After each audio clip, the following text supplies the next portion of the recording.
Welcome back. So we're still in chapter 2, part 2. I had to stop the video as you saw the dog was barking, and I will share that there were no animals injured in that last episode. But that was a good example, again, of displacement, that we would get frustrated, and because we're frustrated, we take it out on somebody else or something else. So that's what displacement would be. We're mad at work and you can see it, and then you're mean to your spouse or your animal or moody or that kind of thing. So that would be that. And we also then would have reaction formation. Reaction formation is we don't like our response to something. We have a feeling and we don't like our response to something, and so we kind of project and say that we feel it differently. So we're not honest with ourselves in those cases because of our feelings, because they are frightening to us. The chapter also talks about regressive behavior, which is acting childlike or immature to deal with something that we don't feel like dealing with. Sorry, I'm looking at my notes. And so those are some of the coping skills that Freud, defense mechanisms that Freud would say that we would develop. And that we would develop those coping skills in order to deal with this conflict between the id, the ego, and the superego. Moving forward, the chapter goes on to talk about psychosexual stages and fixation. Again, Freud in his work, if you go back and if you take a course on that or focus on that, he has a lot of strong feelings that we're more primal as people, and that we are our reactions are based off of instincts, many of those based off of our tendencies for aggression and our tendencies for sexual satisfaction. So he also says that, though, and it just touched on in your book, the psychosexual stages and fixation, basically says that there are different periods of time, and so in other theorists moving forward, they talk about critical periods and things like that. So periods of time, you'll hear that in your developmental class as well, that you hopefully be familiar with. But during those periods of time are when things happen. So you can't teach a 6-month-old how to walk because they're not ready to walk, and you can't teach a 2-month-old to speak yet because they're not ready to speak yet, but they're learning in those stages, and there's periods of time when we do things.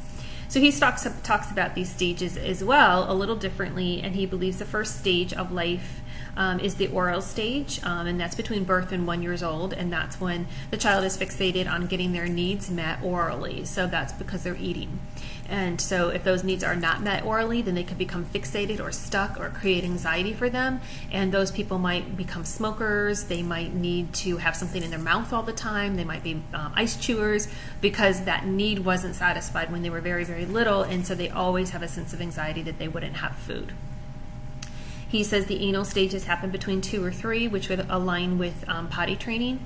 And the phallic stages are from 4 up till 6. And that's when he talks about the Oedipus and Electra theories.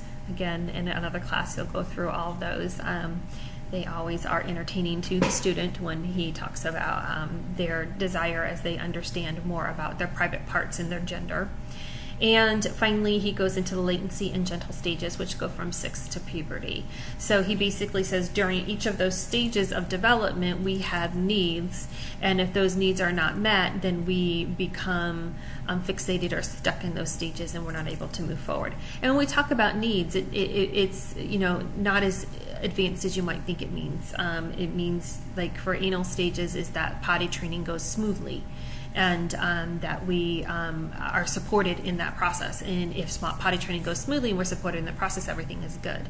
If it is not, then we might become, you might have heard the word anal retentive, afraid to let things go, holding things in all the time because during that stage something happened. So according to Freud, your anal retentive behaviors actually were formed between 2 and 3 years old while you were potty training. So he's got some strong theories on that. Again, they don't stand the test of time. They get modified a lot by other people. Freud himself, though, did not like his work being modified. Which brings us to Carl Jung, who was actually friends with Freud and studied with Freud, and they had a lot of common beliefs. And breaking it down, Jung kind of said, hey, there's some more thoughts I have, and Freud did not buy into Jung's further work. So he thought his stuff was right, but he did not agree with the work that Jung added. And so he basically says there's 2 layers to the personality, Carl Jung does. And he talks about a personal unconsciousness. So he does believe in Freud's idea of the unconscious that drives our behavior. But he believes there's a second piece, which is the collective unconsciousness. And so Jung talks about our ancestral past and things like archetypes. That's where you're going to see things like the yin and the yang.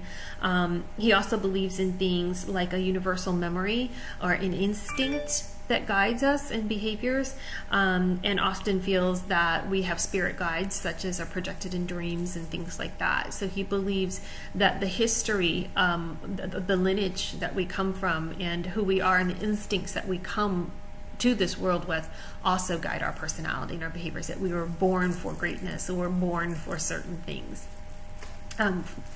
Freud did not believe in that secondary piece, but Carl Jung did. Another guy that follows up after that, who also studied with Freud and liked some of what he had to say, but then kind of pulled away, was Alfred Adler. And Alfred Adler, one of the things he basically says is he liked a lot of what Freud had to say, but he really felt he was a little bit over the top with regards to the sexuality and violence. He was a much more positive guy. Freud was not really considered a positive kind of guy.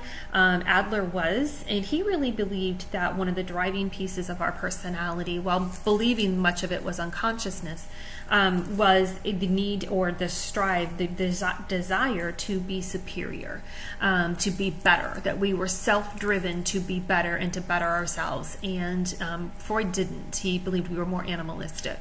So Adler believes that this is a big part of the personality. He believes that we are universally driven to improve and to master challenges, and that the struggle in our personality is our ability to work through our anxieties and our feelings of inferiority, that I'm not good enough for this, I'm not good enough. And so our frustration with not being able to be our best self is what causes conflict for us, according to Adler. And it's okay to like bits and parts of all these different theories too. I like a little bit of all of them and none of all of them. So there's not one theory myself personally that I can go, this guy, he's got it 100%. I love everything he does. But I do like a lot of what they different ones say, and I like seeing the history and how they build. So hopefully you are as well. Again, it's a lot of material, but this is something we go through several times as you move into your degree. Behaviorism follows some of that beginning work. So behaviorism is a new idea, a new thinking with regards to personality. So that comes a little bit later. And in behaviorism, what we see is where we start to concentrate and focus and study the actual observable behavior to understand more about the personality and how people are. And it's a measurable tool. So a lot of people like that because we can see how many times something happens. When you go into your personality class, you'll see some work on Skinner and some work on John Watson, the baby Albert experiment. This all kind of comes into that play of behaviorism as we start to look at how people act or respond to certain things. Pavlov got his famous study in behaviorism where he studies dogs and trains them with regards to salivation. He moves forward and he talks about classical conditioning. And even today, many of the elements of classical conditioning are something that we teach even today. We know what we do become conditioned. We do become paired. Certain reactions we just sort of do. We just link a noise or a smell or anything to something. It can be while Pavlov, rang a bell, and had dogs salivate. It could be something like if you took a food and it made you sick, you smell that food and you instantly may feel nauseous. Or the opposite, food that you have that you had really fond memories of. Always the first day of winter, my mom made this special thing, and then when you smell that special thing, you're going to be flooded with those positive memories. So we know that these things happen, and that whether or not they control behavior, they certainly sneak into our consciousness and have an influence. And if you get stuck on theories, please reach out to your instructors, reach out to me in your personality theories too, and so we can help you through those, because it's a lot of material. Your book will touch then on, after classical conditioning, it will look a little bit about extinction. Extinction has a great deal of value with regards to adjustment, because it's going to talk about how do we get rid of linking behavior. Like every morning, first thing I do is I smoke a cigarette. Well, if we want them to stop smoking a cigarette, we have to extinguish that behavior. So we have to change some of the environment or some of the things that are happening so that the morning feels different, so you don't have that automatic kind of response to it.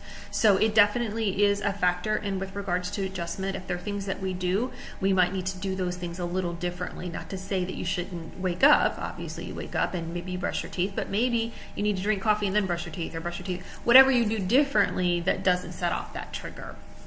So extinction is addressed in that chapter. Also addressed in the chapter is operant conditioning. The easy broken down version of operant conditioning is cause and effect. So if I study, I get good grades. Yay! So I study more and I get good grades. If I don't study, I don't get good grades. So I know to study more so I can get good grades. So operant conditioning. If I do this, then this is going to be the reaction.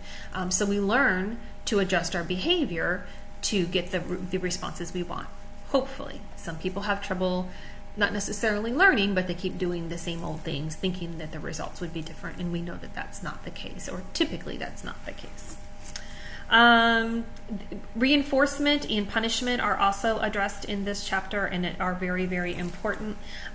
Reinforcement is rewards, things that we do that reward our behavior, that keep us to do things. We actually spend time talking about reinforcement versus punishment. Both change and alter behavior. Punishment is not the preferred method. Does it work? Sometimes. It also can build resentment. It can also build harsh feelings, and depending on how punishment is administered, it can be definitely a negative. Not to say it's not sometimes necessary. But punishment typically doesn't teach anything new. So when we want to modify or change or adjust, we're typically wanting to replace a maladaptive behavior with a new, better one. So punishment doesn't teach something, it just stops something. Now, if a child's about to run into traffic, that is not time to counsel them. It's time to yell, which is punishment, and get them the heck out of traffic. So there is certainly a value in it, but it would not be something that would be your go-to, because you want to teach them to be careful and to look both ways, rather than hoping you're there every time they're about to walk into traffic.